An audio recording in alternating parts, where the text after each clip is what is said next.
Good morning, everyone. It's so exciting to be here today. This is the day that I just look forward to all year long. It's tremendous, just such incredible positive energy, and so I'm looking forward to spending the day with all of you. As I felt like it was really an honor this year to have the opportunity to introduce the patient keynote speaker. As Amy said, it was very deliberate from the beginning of MedTech Women that we featured the patient keynote at the start of the day to really set the tone for the day and remind us why pretty much all of us were inspired to go into healthcare. So it's a very special presentation. This year, we don't have a patient keynote, we have a caregiver keynote. And the stats are such that many of us, probably all of us in the room at one point, will become a caregiver for one of our loved ones.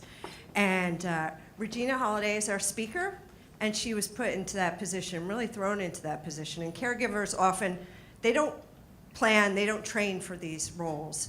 It just happens. And then there's pretty much heroics that are expected from them as they manage their care through the healthcare system. Regina is a Maryland-based, she's a patient advocate, and she's an artist. And you'll see her outside painting throughout the day. She's known for her murals depicting the healthcare system and the need for change in healthcare. Her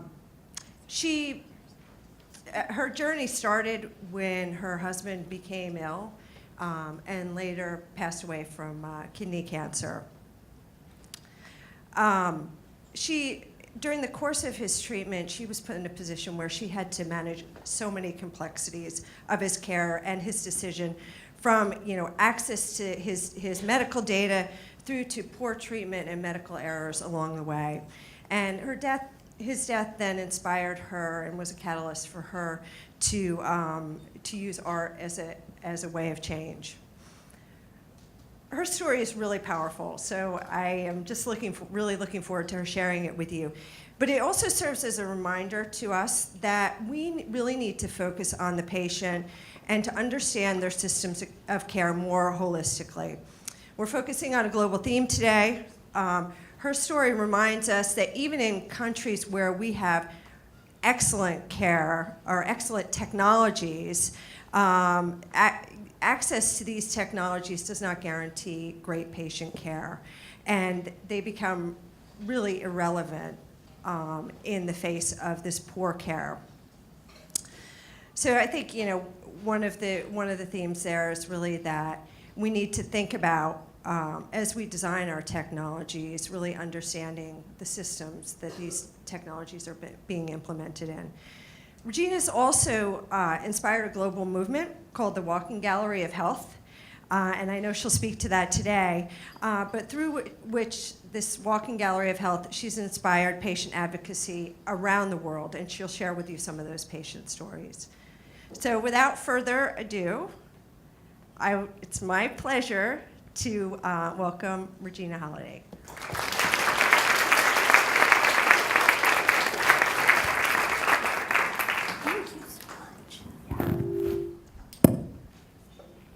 Okay. This is the first challenge of a caregiver giving a speech as we rearrange the room a little bit. I'm not a podium speaker. I want to walk around all the time. This was a challenge for my entire life. I have to move. I have to be doing things. Even when I was a child in school, I struggled with sitting still. My teacher would get very upset with me. She also got upset because I didn't understand reading. So she'd say things like A is for apple, and I'd say, got it. And if it was Chinese that I was learning, this would have rocked. But it was phonics. And I couldn't understand the concept of phonics. And I spent an entire year actually drawing what my teacher was talking about. Because I thought, hey, if I draw it, I will do very well. And I would draw, and what my teacher would do is she'd send me to the principal's office, okay? Because you're not supposed to draw in school. And when I would get to the principal's office, he would not be there. So what would happen is the secretary would give me crayons and paper, and I would draw. And at the end of my first grade year, I got a sheet of paper that I could not read, but it had pictures of bees buzzing by on it.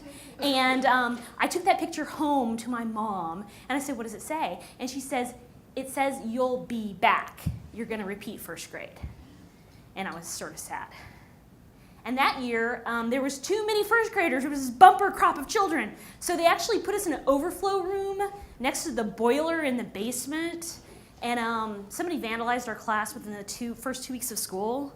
So it was sort of ruined all year. And I had no friends. Everybody moved forward, and they left me behind. And every day, I would go on my playground at school, and I would draw. I would draw swirls and circles. I would draw all these amazing things on a brick wall, and I would use sandstone and shale and natural chalk to draw. And it got me through a very, very hard time in my life. So who are we? My husband was a PhD, a father, an amazing man. He focused on film studies. He wrote his dissertation on Buffy the Vampire Slayer. Not a lot of jobs in that field, I gotta tell you. I was a poet and an artist and a retail sales clerk. I was a retail sales clerk. I came to California back in my other life. I came here as a part of a point of sale system users group to Palo Alto, and I was at this meeting, and the guy came up to me after and he said, "You asked really good questions. Have you thought about getting into technology?" And I said, I work at a toy store. I'm not a technology person. I don't even have email. I just understand a system and how a system's supposed to work. And he said, "Well, if you ever think about it, come on back. You could come back to California." And years passed, and I worked retail, and I supported my husband as he got a master's degree, he's got a PhD, he worked in film studies, and we had wonderful children. We had Isaac, and we had Freddie, and our life was rolling on. In 2007, this is our family photo. This was taken by Olin Mills Photography at church, okay? And it was done at 9 o'clock at night in December, and I worked at a toy store. Okay, don't I look amazing? And so our life was really hard in 2007. In 2007, we were living in Washington, D.C. Between my husband and myself, we had 6 jobs, and we couldn't afford health insurance for our family. So we could pay rent or we could pay health insurance. We could not do both of those things. He was an adjunct at 2 universities as well as a video store clerk. I worked at a retail toy store, and I taught pre-K art, and I taught special ed art. And between all of those jobs, we just could not afford to provide the health care we needed.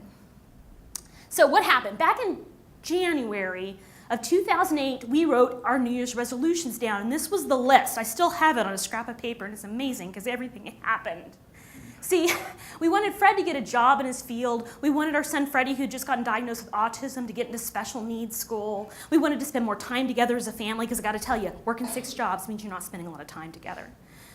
And we wanted a 2-bedroom apartment, because we were a family of 4 living in a 1-bedroom. And that year, God blessed us with answering almost all of our prayers. Fred got hired at American University, which gave us more time together with a family, gave us health insurance. He was so proud of his new job. Our son Freddie got into a special needs school named IDMAL that would help with his autism.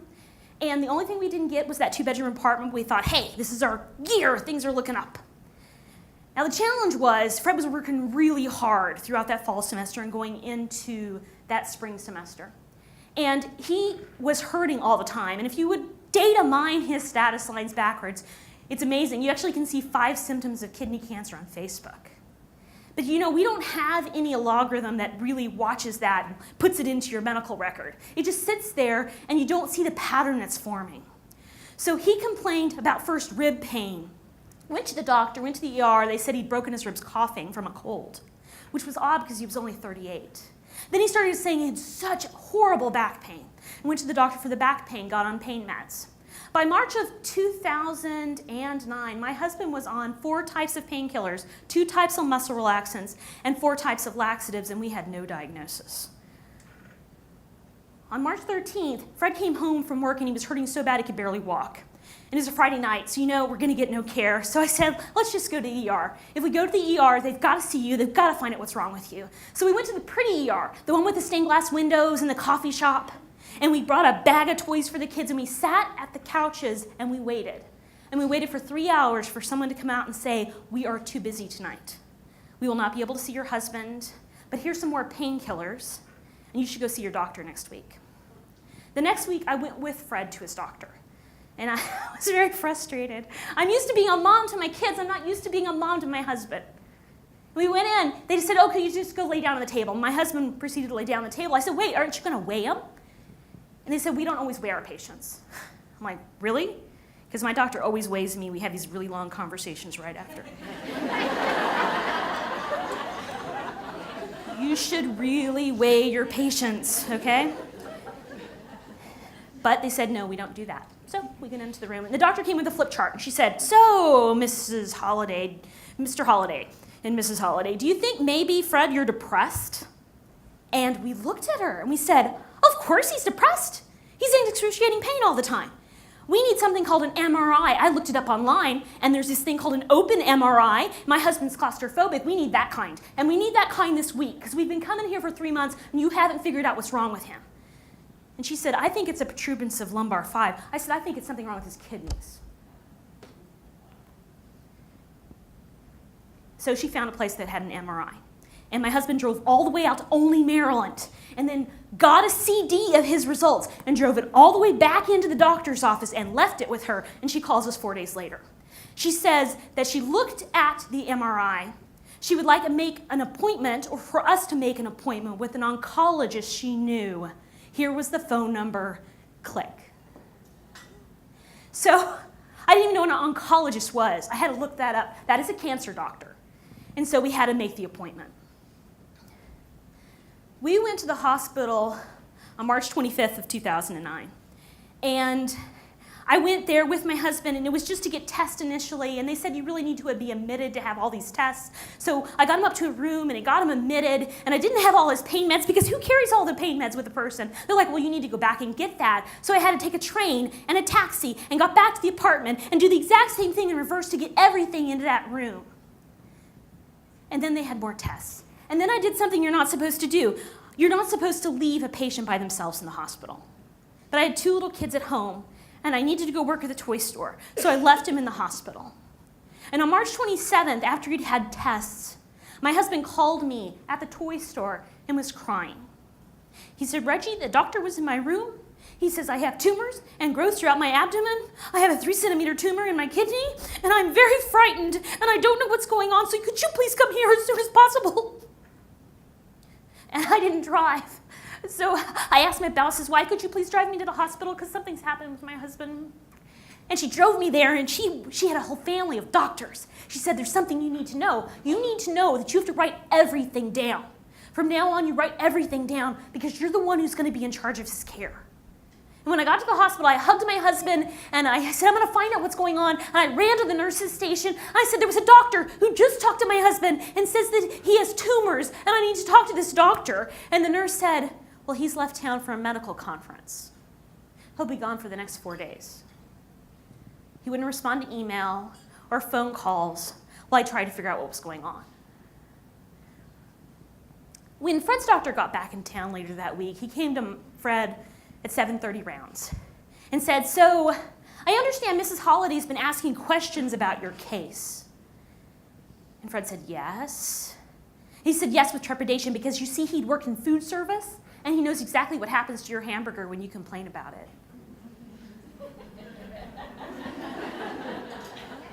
He said, Reggie, I do not want to be that patient. I do not want to be that patient who complains. He said, yes, she's been asking questions. Well, if little Miss A-type personality has questions, she should really come to my office hours to ask them. So this is a painting of that day. And it's realistic to the day, except for they did give me a chair, but I was emotionally kneeling. They never closed the door, never stopped talking on the phone. That one nurse in pink, she wants to know why someone keeps parking in the wrong parking space. And our ambulance transport in blue, she wants to know whether Mrs. Rosen's chemotherapy suite will be available later today. And between all these interruptions, this doctor, he's talking so fast with words I do not understand, so I say, please, could you just slow down, because I need to research these words online. He said, I don't like people who research online. I said, I'm sorry, but my only way to understand you is to do the research, because I don't have a background in medicine. And he said, that's right. I'm the one with a medical degree. So if you look on that wall in the background, what looks like a diploma, what it says is, I have the medical degree. And if you look on the wall over there, there's a portrait of his family, but I don't think it was done by Olin Mills Photography. And if you look in the shadows behind that, in the shadows there's a picture of our family. Because this was just a moment in the busy workflow of a doctor, but it was the moment that our lives was being broken apart. So people have told me, Reggie, you just had a bad doctor. If you didn't have a bad doctor, you would have no story. There would be nothing we would talk about. And I say, oh no, I only have 45 minutes to talk to you. Okay, what else bad things happen? Oh yeah, how about the MRI? See, in this facility, it's a closed MRI, not an open MRI. And I said, he's very, very claustrophobic. Please, if you let me go in and calm him down. They said, we don't do that.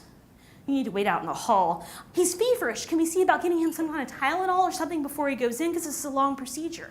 We don't have thermometers. I run upstairs to oncology, say, can I borrow a thermometer? My husband's down in MRI. They say, we don't loan them out.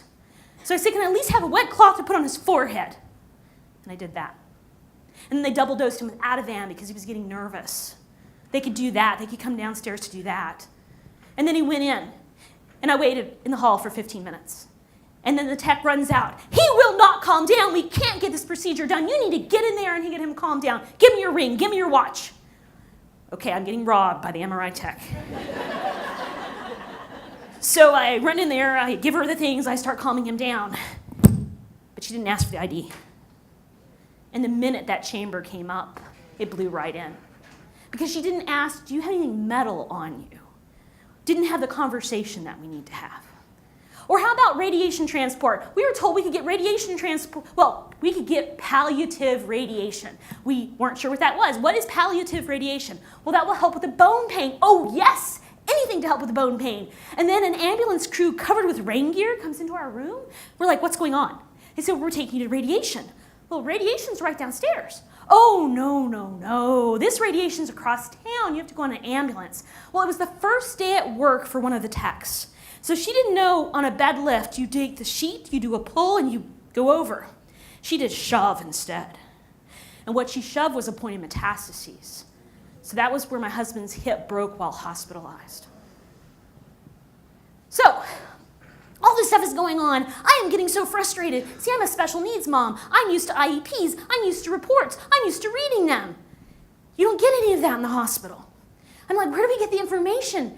And they said, there's a special place downstairs called medical records. All you've got to do is go downstairs and ask. And I went down to medical records, and they said, that will be 73 cents per page and a 21-day wait. I said, you're kidding me. This could be hundreds of dollars. He's been here for weeks, and it's right there in the computer. All you've got to do is push print. They said, that's just the way it is. Well, at the same time, my husband was a huge Stephen King fan, okay? The Buffy, all that stuff in his life, really pop culture guy. And that year, Under the Dome was coming out. And if you were a Stephen King fan, you were super excited because that was the book Stephen King lost in a taxi cab back in the late 70s and early 80s. And he had to rewrite the whole book. This was the golden grail of Stephen King books. And it was coming out in the fall. And Fred said to me, Reggie, what if I don't make it to the fall? So I emailed the book buyer at my toy store, who emailed the publisher's rep, who emailed the marketing director, who emailed Stephen King, and said, can we get a book from this man who has cancer in Maryland? And Stephen King said yes. So 7 months before publication, we were able to get a book by an A-list author through email when we couldn't get to the medical record in the facility we are currently admitted. On April 8th of 2009, my husband and I were in his hospital room. It was a Saturday. And what I did every Saturday was wrap little presents for the children. Because it's scary to come to a hospital, and if there's little presents throughout the room, it's really not so bad. And I was wrapping the presents when the doctor came to the door of the room, and he came about as far away as you are right now. He stood in the doorway. He didn't really come in. And we had a list of questions. We had a list of questions like, when are we going to get surgery? And when are we going to get a palliative pain consult? And when's Fred going to get a walker so he can try to walk again? And the doctor said, don't worry about the questions. We've decided we're going to send you home on a PCA pump. And we began to cry because we knew enough to know that was code for we're sending you to home hospice. And that's when my husband turned to me and said, Reggie, you go after them. You try to give me some kind of care. So I fought for 5 days to get my husband transferred to another facility. I was working with a nurse navigator from the insurance company. It was incredibly hard. She was actually crying to me on the phone, offering to take her Ford Explorer, and we would kidnap him, and we would take him to another hospital. I said, you know the insurance company is not going to cover that. We finally got transfer, and Fred was sent with an out-of-date and incomplete medical record and transfer summary. That meant they could provide no care other than a bed while they tried to recreate his medical record using a phone and a fax machine. He was in excruciating pain. The nurse came to me and said, we can't even feed him because he has no dietary orders, but we won't notice if you go down to the basement to the pizzeria and you get him a slice of pizza.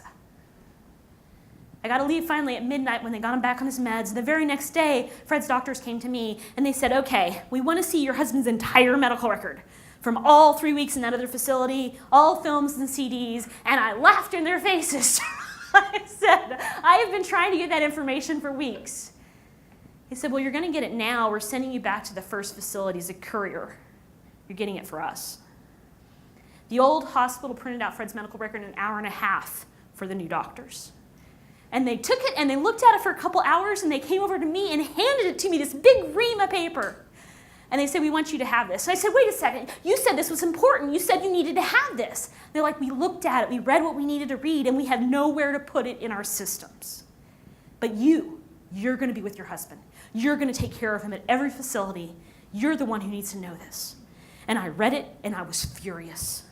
Not because of the medical errors, we all make mistakes. I was furious because the actionable data that was in Fred's medical record that nobody had acted on. The most glaring was, upon admission on 325, his first test says, patient has a distended bladder. And on 327, and on 328, nurse's progress notes state on 4-3, patient is retaining urine. On the radiology report of 410, which was off-site, because we had to do off-site radiation, I learned about it then. See, that radiologist came to me and literally shook me. Mrs. Holliday, I've been trying to call your hospital. I've been trying to call your doctor. Nobody's returning my calls. Your husband has a dangerously distended bladder to the point of rupture. And it's messing up my imaging results. You need to make sure that he gets a catheter placed when you get back to that hospital. When I go back to the hospital on 410, I run to the nurse's station. I say, okay, I was just the radiologist. She says you need to place a catheter, but I need to let you know my husband has a pre-existing condition. It's called a urinary tract stricture. He's had catheter placed a few times in his life. He's going to need a urologist. And they said, well, we'll try anyway. So they tried with a 16 gauge and were unsuccessful. They tried with a 12 gauge, were unsuccessful, and then they gave up and called a urologist the next day. The progress reports for that day stated, patient refused treatment. So what am I going to do with all this? I have this medical record, and I fought so hard to get it, and you're all in the same situation as I am. So I'm like, okay, I'm an artist. I paint murals. What can I do? I can paint a giant visual mural of my husband's medical chart. So I spammed 1,000 friends and said, hey, who's got a wall that they can give me? And a local delicatessen called Pumpernickel's said, we have a wall, but it's right next to our menu. And I said, okay, it's going to be end-stage cancer next to bagels and lox. Are you okay with that? And they said, yes. See, their mom had gone through exactly the same thing. So I painted this painting, and it was an anatomy chart of a human being, my husband, and it showed color coding for the fact that he was incontinent on a PCA pump, soft tissue mets, bone mets. Within seconds, you can see where you should not touch this patient because you could harm him. I talked to the nurse's station about the design of the mural. They're like, this is perfect. If we just had this on top of every medical record, this would help so many lives. And then I put it on this big wall, and the very next day, thousands of people saw it. At the same time, I'd already been on Facebook. Facebook was fun. You can plan birthday parties on Facebook. But I hadn't been on this other thing. See, when Fred was sick, I went to work in the toy store 3 days, and I called them sanity shifts. Days where I just got away from the craziness of the hospital. And one of those days, an old customer of mine named Christine Kraft was there. And I said, I must tell you that my husband has kidney cancer. And she went, I just met this amazing man. His name is E-Patient Dave. And he survived stage 4 kidney cancer. I said, what? No one survives stage 4 kidney cancer. I need to meet this E-Patient Dave. And she said, well, you get on Twitter. And I said, what's the Twitter? Well, this was 2009. She said, okay, just go on the computer tonight and figure it out. And that night, with the help of my 10-year-old autistic son, I learned to tweet. And this is my first tweet. I am trying to find Christine Kraft and E-Patient Dave. If you tweet, you know I did that wrong, okay? But E-Patient Dave is so good he found me with that tweet, okay? And then he started tweeting to me and realized I was Twitter incompetent. And then he started emailing me, and then he called me on the phone and said, you need to talk to my doctor. And by 10 o'clock that night, I was talking to Dave's doctor from Harvard about my husband's kidney cancer. Because Twitter. Thank God for Twitter. And Dave's doctor was really kind because he did something a lot of people don't do. He actually listens. So he listened, and he listened, and he listened, and the only times he interrupted me was for clarification. And once we got to the end, he did a very brave thing. You see, most people don't want to talk about hard things. But Dave's doctor said, sometimes we catch these things too late. Sometimes the best thing you can do is decide how you would like to spend the end of a life. So I went to hospice. And hospice was beautiful, and hospice was kind. And for 3 weeks, we had the thing called the Hospice Turnaround, where all of a sudden, where a patient has appropriate pain control, and they are themselves again. They can talk, and they can eat, and they can be with their friends. And we had 3 weeks of glory. And the hospice nurse came to me and said, so he's stable. We need to see about him going home. I said, how are we going home? We have a 1-bedroom apartment. It's not even handicap accessible. We have 2 little children. One is 3 and one is a 10-year-old with autism. So how are we going home? She said, well, have you considered moving? So we moved to a 2-bedroom apartment. That's how we got the final New Year's resolution. And for 6 days, I was Fred's everything. I was the person who cared for him. I was the person who did his medical reconciliation. I was doing it all. The hospice nurse would come every other day.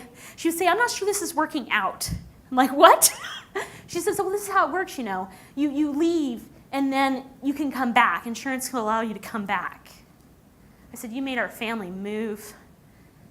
And I swore to my husband we would never make him get up again. We're going to make this work.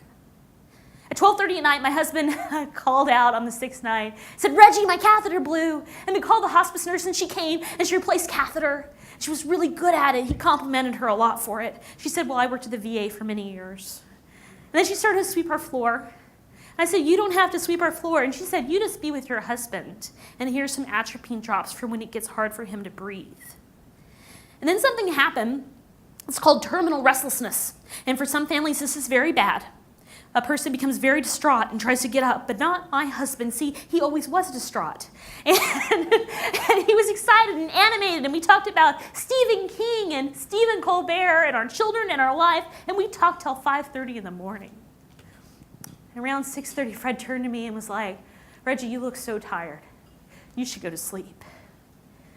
And I did. I said, I am tired. And I laid down for 1 hour because he was incredibly compliant. We had 7:30 meds. And at 7:30, I got up to get his meds ready, but I couldn't wake him up.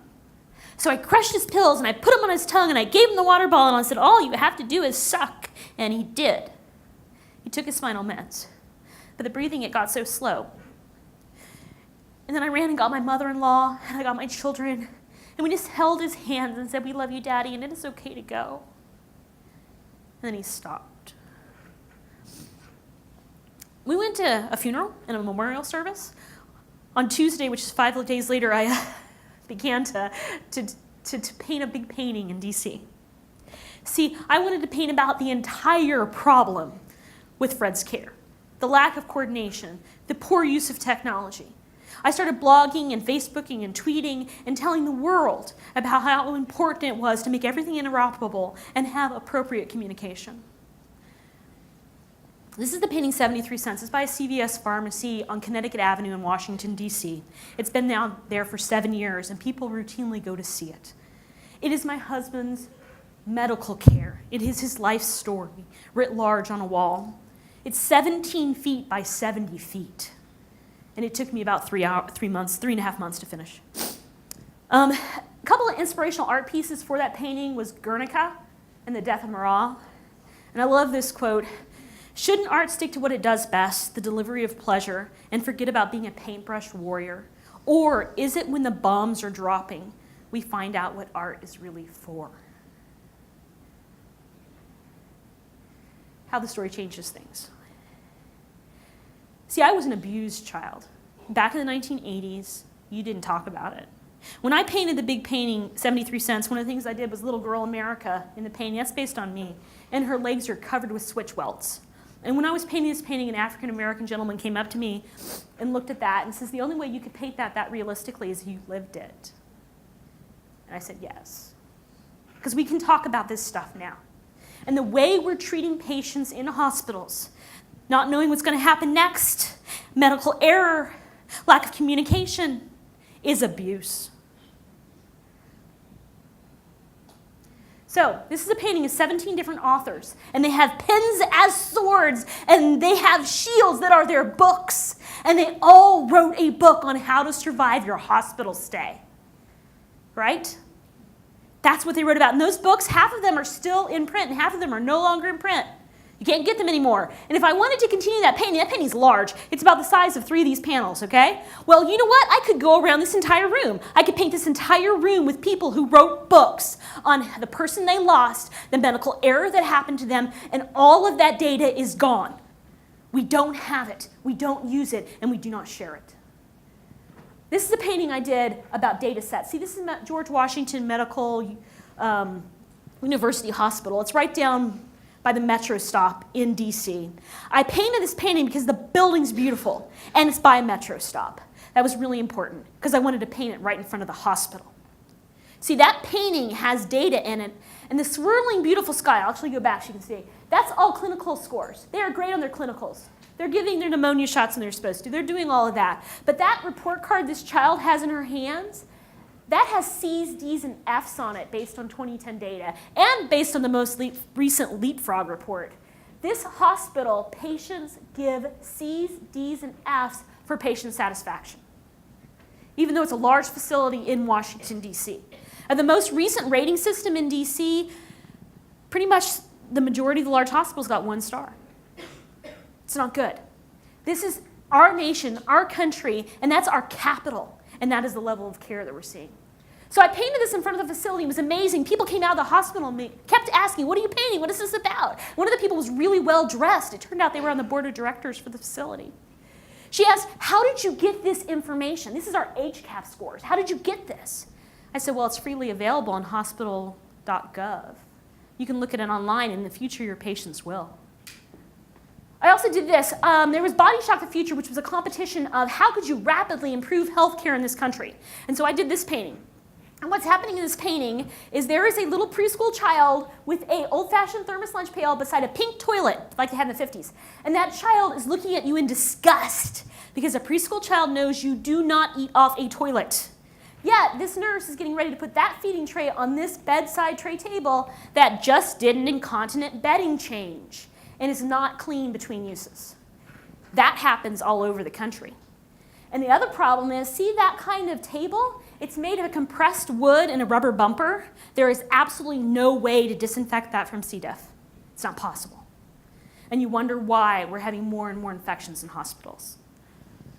Okay, the walking gallery. It's a kind of flash mob, which is spectacular. We organize on social media and we just show up some places and do not tell them we're coming. And occasionally we do. There's like at HIMSS, we had like 40 people at HIMSS last year. There are 40,000 people who go to HIMSS, okay? And with 40 people in 40,000, we were sufficient to be in the top 10 of Twitter mentions, okay? Images are powerful. They tend to change things. This is a quote of the Shepherd Ferry. I love this quote. It was from this wonderful documentary on murals. The more stickers that are out there, the more important it seems. The more important it seems, the more people want to know what it is, the more they ask each other. It gains real power from perceived power. Before I started painting jackets that people wore to medical conferences, that was real estate nobody was using, right?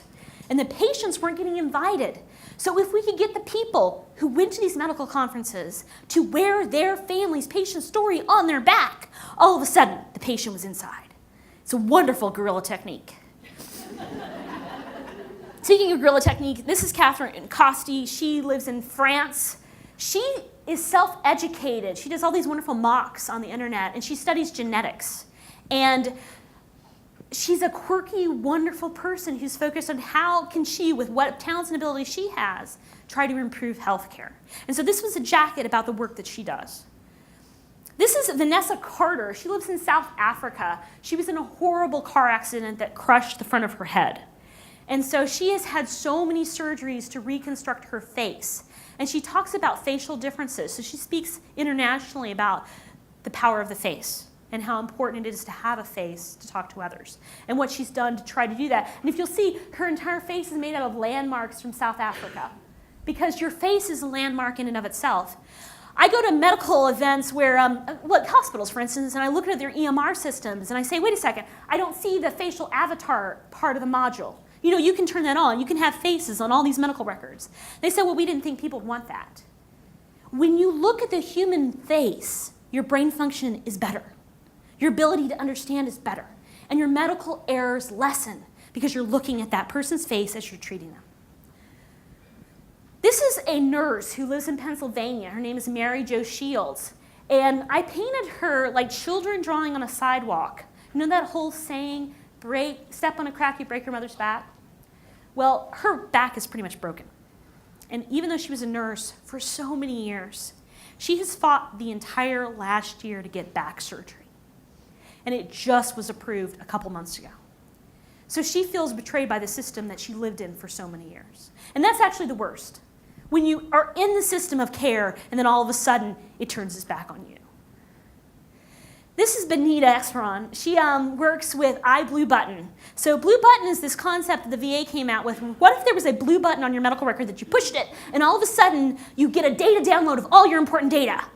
And so they did it. They did it with a VA data, with TRICARE, with Medicare. But we need third-party companies to use that data, to crunch it, make it understandable. So what she's doing as the woman at the well is she's gathering data. She's pouring into a bucket, and she's making it where other people can drink it. Because raw data without understanding won't help people. But if we can manipulate it and get it to be readable, human readable, we can change things. This jacket was done for Kelly, and she has been fighting for not using antibiotics incorrectly for the past 15 years. She sees a major danger on the horizon that we all see now. Even the FDA finally said we shouldn't be putting antibacterial agents in the hand soaps, okay? Because this is the kind of apocalypse that'll occur. So she refuses to give a prescription to somebody who has has a disease that will not be treated by antibiotics, where a lot of her coworkers would just do it. They didn't have the conversation. They didn't have the stress. This is Melanie Prone. She had a wonderful, wonderful boyfriend, becoming fiance, that had leukemia. And they had the bone transplant, and she got him through that entire procedure. But then a secondary infection hit. And she did so much to try to save him. And he got so thin, and she couldn't save him. He died eventually. And so she created a project called the Butterfly Project, where she can go into hospitals with technology and with music and art and try to make things better. And she even created a little system called Bliss, where people could communicate with butterfly avatars, just so you weren't so alone when you were in the hospital stay. That is her story. This is my son Isaac. He painted that jacket. In that jacket, it has 2 spotlights on 2 different medical encounters. One he had personally himself about an eye appointment, another about one he had heard about. And he called it Feelings, because it's so important for people to tell their story, and that's what he did. In this painting right here, it's about that eye appointment. See, those are toys, and they taught you how to be a patient. All those toys are real toys that actually existed. And if you go to a preschool and you see a bunch of kids, and they're all around a chalkboard, and they're pretending, they're playing a game called School. And if you see a bunch of kids and there's a cash register and a shopping cart and fake food, they're playing a game called Store. And if you see one child with a stethoscope and the other child seated, they're playing a game and it's called Doctor. Only one person owns the relationship. And we're changing that. See, my son went to a clinic appointment where when we got there, they handed him a netbook and said, hey, you can begin typing your medical record. And he was 5, okay? And so he started typing his medical record, and he didn't get very far because he was a 5-year-old. So I started typing with him. We talked about his medical condition. We pushed submit. We tried to get the netbook back. The receptionist said, oh, no. You submitted it electronically. I already have it. You can now use that netbook to surf the web while you're waiting. And so we did. And then we went into the room with the doctor, and the doctor got out his big screen computer, and he talked with my son, and he says, listen, we can Google your condition. And they started Googling the condition together. And then they looked at the condition, they talked about the treatment plan. And by the end of it, he e-prescribed the prescription, and my son jumped off the table, and he literally strutted out of the office. He owned this, okay? It was great. And then 1 month later, we had his regular checkup with his regular doctor, 6-year-old appointment. And that doctor turned her back to us and looked at the screen and asked me all the questions and left him on the table. And he started to wiggle, and then he started to jump, and then he jumped off, and he literally walked up to her, stared her in the face, and said, when's it my turn to type? Okay? That's what's the future. This is my oldest son, Freddie. He has autism. He has an eye in a door crack in the big mural in DC. That's how welcome he felt by the hospital environment. The noises, the smells, the blinking lights, everything was so bad. When he joined the walking gallery, he had me paint this. He said, Mom, I want you to paint a skull on top of the parking lot kiosk in the hospital parking lot, and I want you to put coins falling out the eyes and the mouth, because you should not make a family pay to park when they're watching their daddy die. At this point, the walking gallery has been covered by national media multiple times. We've been in the Wall Street Journal, NPR, and Marketplace. When Marketplace called, I said, wait a second. Okay, you do know I don't charge for the paintings. The paintings are free. This is a movement. We're trying to change the world. It's like a revolution. So what does this have to do with economics? And they said, what you're doing is changing policy. And changing policy affects economics. So at this point, I go to medical conferences, I paint with people, and now I've got other people doing it. That's up in the corner. That's Ligia Riccardi. She was ONC Officer of Consumer Engagement for a number of years. There she's painting at a medical conference. You might not realize this. She has a degree in fine art. Okay? If we use our whole mind, if we bring it all to the table, what amazing things we will do. This is a building that I'm turning into art studio where I live, and this is I call accessibility. I just put a big ramp in so people can get on our front door. I don't have to do this. The building was built in 1929 by code regulations. I don't have to do anything to make it accessible for people, but I should, because it's the right thing to do. That's a giant sandbox. We built that giant sandbox in an art studio. People were like, okay, this is an art studio for activists to learn how to be advocates and paint about healthcare. What does that have to do with a giant sandbox? I'm like, oh my goodness, if you do not appreciate the wonderful relief of playing in a giant sandbox, you have a problem. There's adult-sized swings in there. It lets you center. We want to leave so much behind when we embrace professionalism. And we forget how important it is to connect with just one another on that level. This is an article that was in ePatientsNet, and it says, Regina is not special. And I love this article. It's my favorite. It's my favorite because I'm not. I was a retail sales clerk that did murals, okay?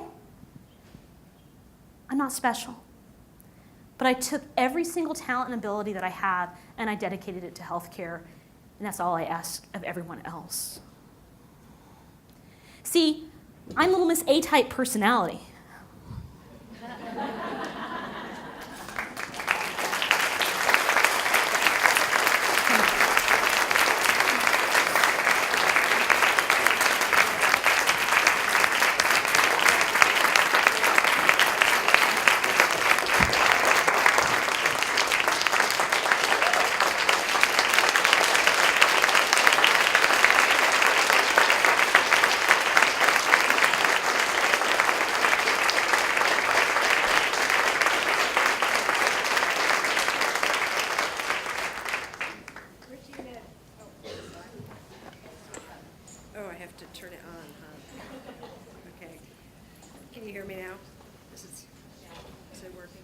Regina, thank you so much for sharing your story. It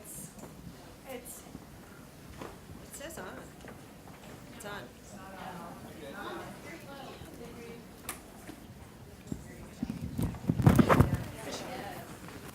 Thank you so much for sharing your story. It's tragic. It's absolutely tragic what you and Fred went through, and but we really appreciate you sharing it with us. It is a reminder to us that we've made so much progress, but yet there are some areas where we need to do so much better in terms of the delivery of healthcare. So thank you for that. Regina's going to be with us all day. And some of you may have noticed that outside she set up, just out that door and to the left, she set up to paint during the meeting. So we're really excited. You know, it was incredible having her share her story with us, but we're also really excited to have her with us the whole day. And she'll be out there painting if you want to stop by, ask her questions, share your story with her. She would love to hear that. So thank you again for your wonderful talk.